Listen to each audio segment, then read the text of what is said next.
Hace unos días confirmé que habíamos avanzado en unas reuniones exploratorias en el exterior con representantes de las FARC. Dije que un proceso para terminar el conflicto en mi gobierno solo sería posible si este sigue tres principios: aprender de los errores y aciertos del pasado para no crear falsas expectativas, lograr efectivamente el fin del conflicto, no su prolongación, y no ceder un solo milímetro del territorio nacional.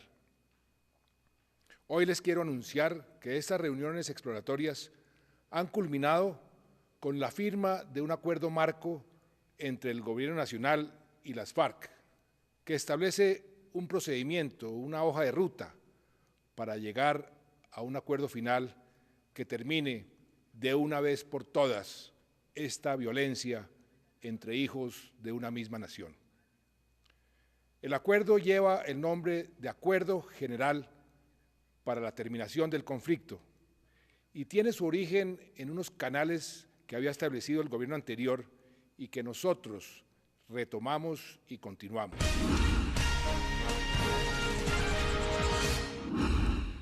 Las conversaciones exploratorias realizadas de manera directa y con toda discreción se llevaron a cabo durante 6 meses en La Habana, con el acompañamiento de Cuba y Noruega, después de año y medio de trabajo preparatorio. En ellas se construyó una visión compartida del fin del conflicto y se acordaron el propósito, la agenda y las reglas de juego de un proceso que debe ser serio, debe ser digno, debe ser realista y debe ser eficaz. Luego de estas conversaciones exploratorias, tengo la convicción de que estamos ante una oportunidad real de terminar de manera definitiva el conflicto armado interno.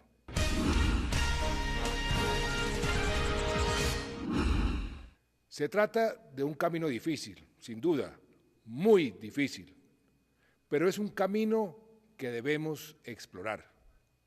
Cualquier gobernante responsable sabe que no puede dejar pasar una posibilidad como esta de acabar con el conflicto.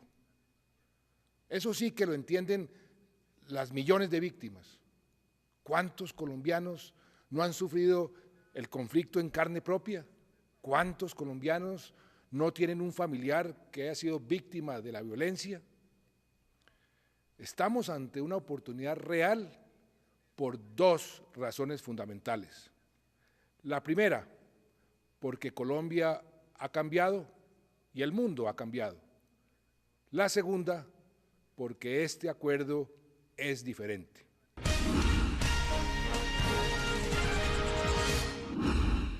Hoy podemos hablar de paz porque Colombia crece y se abre al mundo. Nuestra economía es ya una de las más prósperas de América Latina, similar a la de Argentina y solo superada por Brasil y México. Es una economía que está creando empleo, como pocas en el mundo, en medio de una fuerte turbulencia internacional. Hoy podemos hablar de paz porque millones de colombianos están saliendo de la pobreza y porque seguimos avanzando en esa dirección. Hoy podemos hablar de paz porque el uso de la violencia para alcanzar objetivos políticos es cosa del pasado. Ningún país de la región lo tolera y en varios hay gobernantes que dejaron atrás la lucha armada y optaron por el camino de la democracia. No solo Colombia, el continente entero quiere vivir en paz y nos respalda en ese propósito. Hoy podemos hablar de paz gracias a los éxitos de nuestras fuerzas militares y de nuestra policía y gracias a la creciente presencia del Estado en todo el territorio nacional. Hoy podemos hablar de paz gracias al esfuerzo diario de nuestros soldados y de nuestros policías, a quienes en este momento quiero rendir un sentido homenaje. Yo sé lo que es la guerra. Yo sé lo que es la guerra porque fui ministro de Defensa en un momento crucial y conocí de primera mano el sacrificio de nuestros hombres. Hoy podemos hablar de paz porque la visión de mi gobierno es una visión integral. No combatimos por combatir, combatimos para alcanzar la paz. Y también estamos construyendo paz. Lo hacemos cuando reparamos a las víctimas, lo hacemos cuando restituimos tierras a los despojados, lo hacemos cuando buscamos mejorar las condiciones de vida de quienes han permanecido olvidados en los confines de nuestra geografía. Hoy podemos hablar de paz porque este gobierno ha avanzado mucho de la mano del Congreso en crear condiciones para la reconciliación nacional. ¿Por qué es diferente este acuerdo? ¿Por qué no repite los errores del pasado? Es diferente porque es un acuerdo para terminar el conflicto. Contiene las condiciones que el gobierno considera necesarias para abrir un proceso con suficientes garantías, aunque por supuesto el éxito no se puede dar por descontado. Por eso un punto de la agenda es precisamente el fin del conflicto, es decir, lo que pasa cuando cesen definitivamente las acciones militares. Este acuerdo no es ya la paz, ni se trata de un acuerdo final.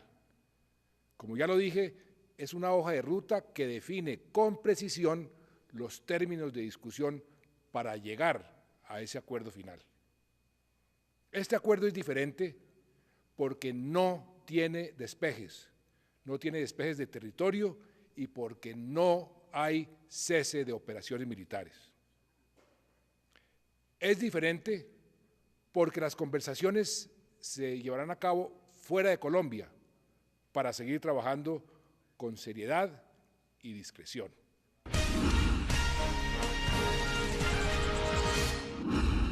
Comenzarán en Oslo la primera quincena de octubre y luego continuarán en La Habana. Es diferente porque las conversaciones no tendrán un tiempo ilimitado. Se medirán en meses, no en años. En todo caso, acordamos que la duración estará sujeta a que se revisen los avances cada cierto tiempo y si no hay avances, sencillamente no seguimos. La primera fase, la fase exploratoria, definió una agenda cerrada y unas reglas de procedimientos para evacuarla, que es lo que ya se firmó. La segunda fase estará enmarcada dentro de unas sesiones de trabajo reservadas y directas. Será una discusión sin interrupciones y sin intermediarios. ¿Sobre qué? Sobre los puntos acordados para llegar al acuerdo final. Y con ese acuerdo final se terminaría formalmente el conflicto. La tercera fase es la implementación simultánea de todo lo acordado, con las correspondientes garantías y mecanismos de verificación y de participación ciudadana.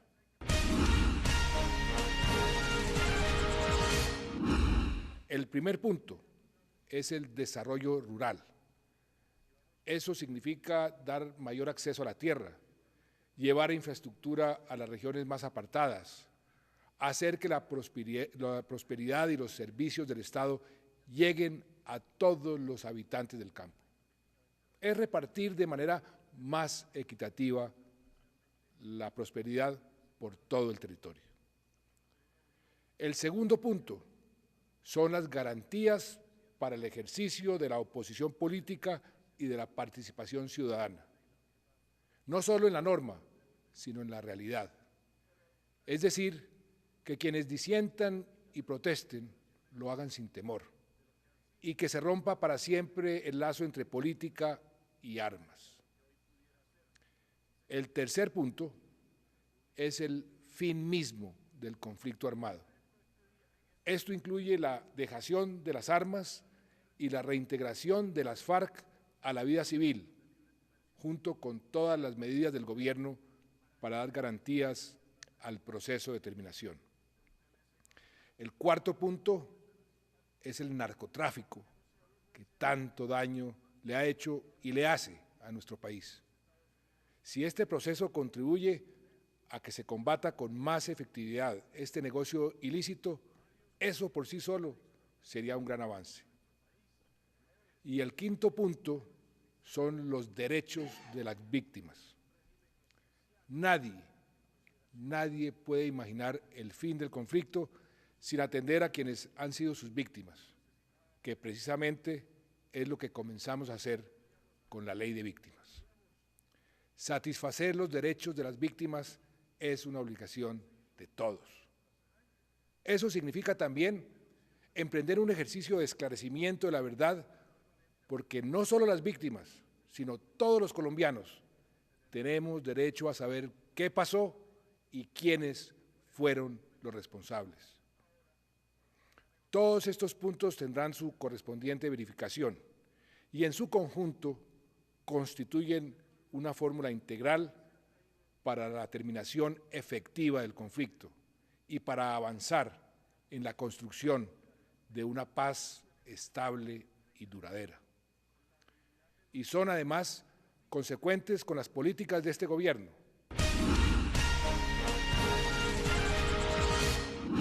Nosotros seguiremos haciendo en el terreno lo que le prometimos a los colombianos: restituir tierras, reparar a las víctimas, garantizar justicia, disminuir la pobreza, crear empleo. Hemos trabajado con seriedad y debo reconocer que las FARC también. Todo lo que hasta ahora se ha acordado se ha respetado. Si las FARC abordan la siguiente fase con la misma seriedad, tenemos buenas perspectivas. Para la fase que comienza, vamos a establecer mecanismos para informar sobre los avances y para garantizar una adecuada participación de la sociedad, manteniendo, eso sí, el carácter serio y discreto de las conversaciones. Las operaciones militares, señor ministro Juan Carlos Pinzón, señor general Navas, señores comandantes, señor director de la policía, las operaciones militares continuarán con la misma o más intensidad. Tampoco nos dejaremos amedrentar por los extremistas y los saboteadores de cualquier sector que suelen aparecer en estos momentos. Al pueblo colombiano le pido templanza, le pido paciencia y fortaleza ante eventuales nuevos ataques de las FARC o un incremento de la violencia, que de todas maneras serán respondidos con toda la contundencia por parte de la fuerza pública y de la justicia.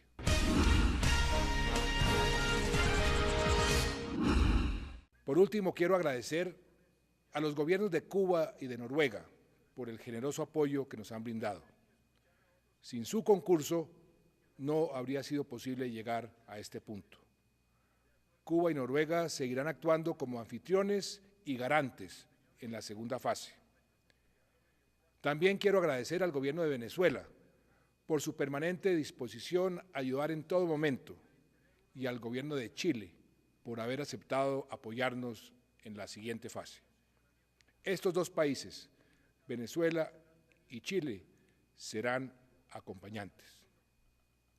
Agradezco finalmente a una serie de expertos internacionales que desde el principio, con su conocimiento, con su experiencia, con gran dedicación, han enriquecido enormemente este proceso. Hay momentos en la historia en que un gobernante debe decidir si se arriesga a emprender caminos nuevos para resolver los problemas fundamentales de su nación. Este es uno de esos momentos. Sin duda hay riesgos, pero creo que la historia sería mucho más severa con todos nosotros si no aprovechamos la oportunidad que hoy se nos presenta. En todo caso, la responsabilidad de esta decisión recaerá sobre mis hombros y sobre los de nadie más. Y eso sí, quiero poner muy de presente a todos mis compatriotas, que si no somos exitosos, tendremos la tranquilidad de que hicimos lo correcto, de que no hicimos concesiones ni cedimos un centímetro del territorio, ni tampoco desatendimos las tareas del gobierno. Hemos procedido y procederemos con la debida cautela, pero también con determinación. Los invito entonces a que miremos este proceso con prudencia, pero también con optimismo. Si somos exitosos, habremos puesto fin a esa oscura noche de medio siglo de violencia. No podemos seguir siendo un país con uno de los conflictos internos más largos del planeta y el último del hemisferio. No podemos dejar que sigan naciendo nuevas generaciones, como la mía, que no conozcan un solo día de paz. No hay duda de que es hora de pasar la página. Hace unos días, una madre cabeza de familia, con 4 hijos, de los cuales había perdido 2 en este conflicto, se me acercó y me dijo: presidente, busque la paz. En paz seremos mejores personas. En paz, los 2 hijos que me quedan tendrán más oportunidades. Así lo creo, así lo creo. Si ponemos fin al conflicto, los colombianos estaremos frente a un mundo lleno de oportunidades. Si terminamos el conflicto, se desatará todo nuestro potencial y a Colombia no la parará nadie. Tenemos que unirnos todos para hacer que el sueño de vivir en paz se convierta por fin en una realidad. Muchas gracias.